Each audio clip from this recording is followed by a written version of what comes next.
European democracy is under attack, and one of the battlefields, your social media feed. But it's not the only one. We spoke with Tomas Tobé, who has been working on a detailed report about the threats Europe is facing and what needs to be done to protect its democracy. The last 3 years, we have seen 11 submarine cables sabotaged in the Baltic Sea. We have seen clear election interference within Europe, but also in our candidate countries. We all also have noticed drones that have interfered with our airports. These events might look unrelated, but they follow a similar pattern. Disruption, confusion, and doubt. And that doubt spreads fast. More and more people feel like they cannot trust anyone or anything. And this is the exact goal of FEMI. Foreign information, manipulation, and interference can silently undermine democracy, eroding trust in elections, institutions, public conversation, and fellow citizens. So who is behind these attacks and why? And if the real target is our trust, what does a working defense even look like? Mr. Tobé, scrolling through our social media feeds today, many people feel like they can't trust what they see anymore. Does this happen to you? I think it happens to all of us right now because Europe is under attack. The main actors are the Russian troll factories and the Russian bot networks. But we also have other actors like Iran, Belarus, China, and if you mix this with the online platforms that are providing the infrastructure, and these Chinese and American tech giants, they don't take enough responsibility, this becomes a very dangerous cocktail. So your report identifies a number of serious threats to European democracy.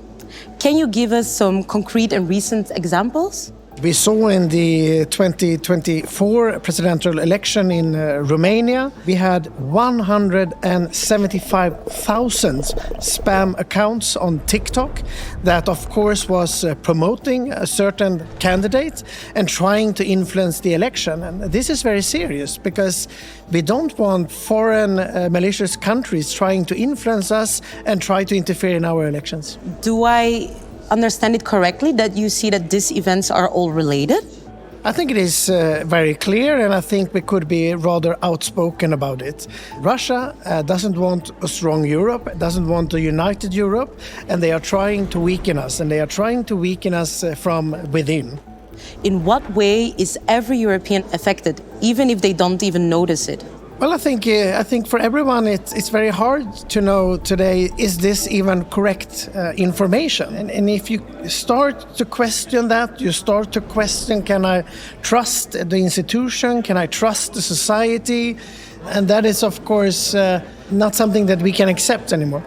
Both online and offline, democracy is currently being targeted and threatened. In 2023 and 2024 alone, at least 11 submarine cables were damaged in the Baltic Sea. Arson attacks hit critical European infrastructure, including incendiary devices in Leipzig Airport in 2024. Speaking of airports, in late 2025, a series of unidentified drones forced major European hubs, such as Copenhagen, Brussels, and Munich, to suspend operation for hours.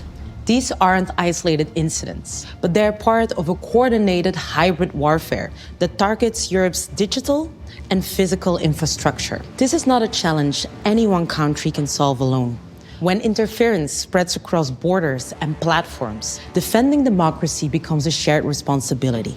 This is why the European Parliament is pushing for a coordinated approach, one that focuses on preparedness, operational capacity, and resilience.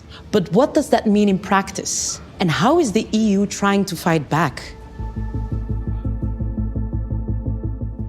Could you tell us more about what the Parliament and the EU have already worked on so far? We are trying to counter disinformation. We are building resilience. We are doing our best with the means that we have right now. But my conclusion and the European Parliament conclusion is this is far from enough. What are EU 3 most effective tools against foreign interference? Firstly, the Digital Service Act that makes sure that we set the rules of the game on social media here in Europe. That needs to be enforced. Secondly, I would mention our legislation that we have taken on cyber security. And lastly, of course, also on political advertising, that we make sure that foreign actors cannot fund political parties in Europe. European Democracy Shield. In simple terms, what is it and why do we need it now? Well, this is a cross-sector initiatives that means that we need to counter the FEME attacks against Europe, but it's also about building resilience in our societies, so we all can get better to also detect when we are faced with disinformation or manipulation, but also that we are more active in the way to make sure that the online platforms also take their responsibility. What needs to be done to protect elections if we're going into the elections as the heart of our European democracy? We need a common center to combat disinformation and manipulation campaigns against Europe. We also need to identify our election infrastructure as critical infrastructure. I also think it is important that we become less dependent on foreign digital solutions. For example, if you look at the different cloud services that are being offered, we can see that most of it is outside of Europe. 10% of the cloud solutions are within Europe. And of course, some of the sensitive information that we have in Europe, we could have in those cloud services instead. Your report talks about moving from defense to offense. What does that mean in practice? We are quite okay in assessing the disinformation and the manipulation that we see in Europe, but we are mainly reacting. And I think that we need to be more offensive than that in our action. For example, we need to help our candidate countries that are outside of Europe. I mean, they are under a lot of pressure and a lot of FEME. So of course we can do more to support them. I mean, we are a union of values and we need also to promote our values in a better way than we do today. Europe is fighting back, but foreign interference is evolving fast, using new technologies, new tactics, and old psychological tricks to divide societies and silence public debate. So, does Europe's response match the scale of the threats? You have warned that the EU current level of ambition doesn't fully match the scale of the threats we're facing. What is our current system and why isn't it enough? I'm proud of what we are doing at European level now. What we need now is proper funding, that we take this serious and that we show that we will not accept this situation anymore in Europe. And that's what I'm hoping to get a broad support for here in the European Parliament, because I think that we need to make sure that we can better support our member states in the Union, and we need to understand that this threat is real. In May 2025, Parliament adopted a resolution stressing the need for continued budget support for the Democracy Shield. Why is adequate funding critical? Because if we don't invest more in Europe, for sure our enemies will be more successful. They are investing massively to destabilize Europe. And of course we need to counter that, and we also need to take it more serious than we do today. You can argue that individual EU countries can't counter these threats effectively on their own. How can we reduce fragmentation?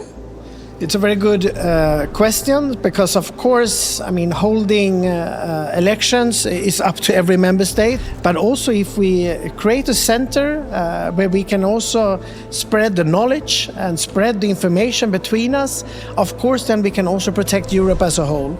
And I think a lot of this is about awareness, building resilience in the society, making sure also that politicians in a way are a bit brave and bold. For example, we cannot let Chinese and American tech giants bully us around in Europe. We decide the rules here in Europe. And how can the fight against disinformation protect freedom of expression? For me, it is about to have a free and open debate, but you don't really know who you're debating with today.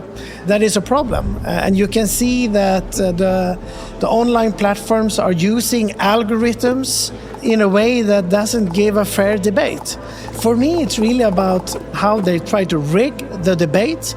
That needs to change. My goal is I don't want any bots trying to interfere, trying to create more likes for some post that some politician has written. We need to get better at acting on ongoing threats. We should not only assess them after it's happened. We need to be proactive from the beginning. Disinformation and malign interference are not a passing trend. They are part of a long-term challenge on how democracies function, targeting elections, public debate, and trust in institutions. This is why Europe is responding with new tools and stronger coordination to make our democracy more resilient to interference of any kind. Because a resilient democracy is not one without threats, but one that knows how to face them without losing what makes it democratic. If you want to check how well you can spot disinformation and malign interference, look for our series about different fact-checking techniques on our YouTube channel or on our website. Follow us on social media and let us know what you think about this issue.